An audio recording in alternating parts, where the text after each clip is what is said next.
তো অনেক পিসিতে অনেক পিসি চালু হওয়ার পর কিন্তু একটি সমস্যা দেখা যায় যে হার্ড ডিস্ক লাইন পায় না, বা আপনাদেরকে দেখাই দিচ্ছি যে এরকম গিগাবাইট এসে বন্ধ হয়ে যায়, যে গিগাবাইট লেখাটা থেকে হ্যাং হয়ে যায়।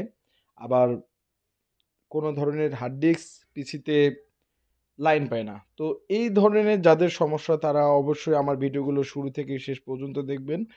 তো আজকে আমি দেখাচ্ছি যে এই এই পিসিটি লাইন পাচ্ছে কিন্তু হার্ড ডিস্কের যে উইন্ডোজ ওপেন হচ্ছে না।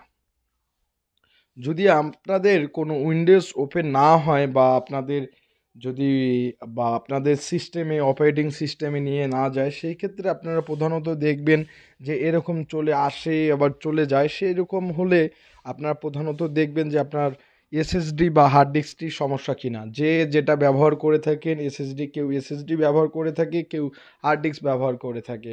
তো আপনারা যারা আমি আপনাদেরকে সমস্যাটা দেখাচ্ছি। তো এই যে চলে আসার পরে কোনো ধরনের হার্ড ডিস্ক পাচ্ছে না। তো যাদের এই ধরনের সমস্যা তারা অবশ্যই আমার যে ভিডিওটি শেয়ার করে দিবেন, আর অবশ্যই ভিডিওটি শুরু থেকে শেষ পর্যন্ত দেখবেন। আসলে এই ধরনের সমস্যাগুলো হয়ে থাকে আসলে হার্ড ডিস্কের সমস্যা থেকে, বা SATA যদি না পেয়ে থাকে সেই ক্ষেত্রে সমস্যা থেকে এই ধরনের সমস্যা হয়ে থাকে, বা বায়োসে যদি আপনার হার্ড ডিস্কটা ডিরেক্ট না করে সেই ক্ষেত্রে এই ধরনের সমস্যা হয়ে থাকে। তো আমাদের দেখেন যে আপনাদের এসএসডি কোনো ধরনের শো করতেছে না। তো প্রধানত আপনারা কি করবেন, মূলত এই যে সাটা কেবলটি রয়েছে হার্ড ডিস্ক থেকে মাদারবোর্ডের, যে সাটা কেবলটি রয়েছে এবং সাটা পাওয়ারটি রয়েছে, অর্থাৎ যেটা সাটা পাওয়ার বলতে হচ্ছে যে পাওয়ার সাপ্লাই থেকে যে একটা হচ্ছে যে পাওয়ার কেবল যে হার্ড ডিস্কে লাগছে, এবং মাদারবোর্ড থেকে যেটা হচ্ছে যে হার্ড এসএসডিতে লাগছে, হার্ড ডিস্ক বা এসএসডি দুটোই যাদের যে যেটা ব্যবহার করে থাকেন। তো আমি এগুলো আপনারা উলটপালট করে দিবেন, একটু খুলে ভালোভাবে লাগাই দিবেন। যদি না পায় তারপরে আপনারা পদক্ষেপ নিয়ে নেবেন যে আপনারা নতুন একটি চেঞ্জ করে দিবেন। তো মূলত আমি খুলে কিন্তু অন্য অন্য সকেট থেকে অন্য সকেটে লাগিয়ে দিচ্ছি, এক ছাতা থেকে অন্য ছাতায় লাগিয়ে দিচ্ছি, এবং লাগিয়ে দেওয়ার পরে যে ছাতার যে ছাতা পাওয়ার কেবলটি আমি চেঞ্জ করে দেব। মূলত এই যে সাটা পাওয়ার কেবলটি আমি চেঞ্জ করে দিই, দেখি যে এই ধরনের আবারও সমস্যা হয় কিনা। তো সাটা পাওয়ার কেবলটি আমি চেঞ্জ করে দেই।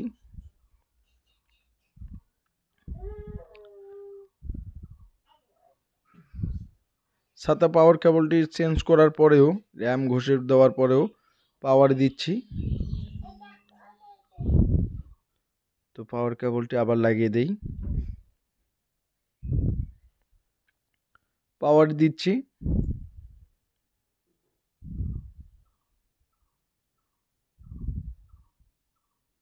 আবার দেখব যে আমাদের এসএসডি পায় কিনা বা হার্ড ডিস্ক পায় কিনা। তো আমরা কিন্তু চিপ লেভেলের মাদারবোর্ডে রিপেয়ার করে থাকি। এরপরে যদি সাটা কেবল সমস্যা না হয়ে আপনার হার্ড ডিস্ক সমস্যা হতে পারে, আবার আপনার মাদারবোর্ড সমস্যা হতে পারে। দু কারণে 3 কারণে সমস্যাটাই হতে পারে। তো আপনারা যারা আমার ভিডিওগুলো দেখতেছেন অবশ্যই ভিডিওগুলো শেয়ার করে দিবেন। এবং এই যে তারপরও কিন্তু হচ্ছে না, এখন আমরা কি করব, ছাটা কেবলটি বা আপনারা যে বাসা থেকে বা অন্য একটি কম্পিউটার সার্ভিস দোকান থেকে ছাটা কেবলটি কিনে নিয়ে আসবেন। তারপরে যদিও না পায় তারপরে আপনার হয় হার্ড ডিস্কের সমস্যা, না হলে মাদারবোর্ডের সমস্যা, এরকম সমস্যা হতে পারে, বা এসএসডির সমস্যা। আপনারা যে যেটা ব্যবহার করেন, হার্ড ডিস্ক বা এসএসডি যে যেটাই ব্যবহার করেন, তো পাচ্ছে না। তো এখন আমি মূলত এখন কি করব, যে এর সাটা কেবলটি আমি চেঞ্জ করে দেব। পাওয়ার কেবলটি খুলে আমি সাটা কেবলটি চেঞ্জ করে দেব, পাই কিনা দেখব। সুন্দরভাবে সাটা কেবলটি আমি চেঞ্জ করে দেব, আর একটি ভালো সাটা কেবল আমি লাগিয়ে দেব।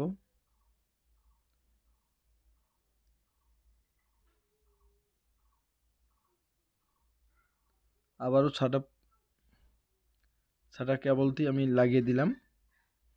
এবার দেখব, তো যাদের পিসির এই ধরনের সমস্যা হয়ে থাকে তারা অবশ্যই স্ক্রিনে থাকা এই যে আমি পাওয়ার কেবল থেকে পাওয়ার দেব, আর তারা অবশ্যই স্ক্রিনে থাকা নাম্বারটিতে অবশ্যই ফোন করবেন। আমরা সকল ধরনের সমস্যার সমাধান করে থাকি। তো এবার দেখি, এবার আমাদের পায় কিনা। তো আবার একটু খুলে ভালোভাবে লাগিয়ে দিই, লাগিয়ে দেওয়ার পর আবার একটু পাওয়ার দিয়ে দিই, দেখি আমাদের পাওয়ার পাচ্ছে কিনা।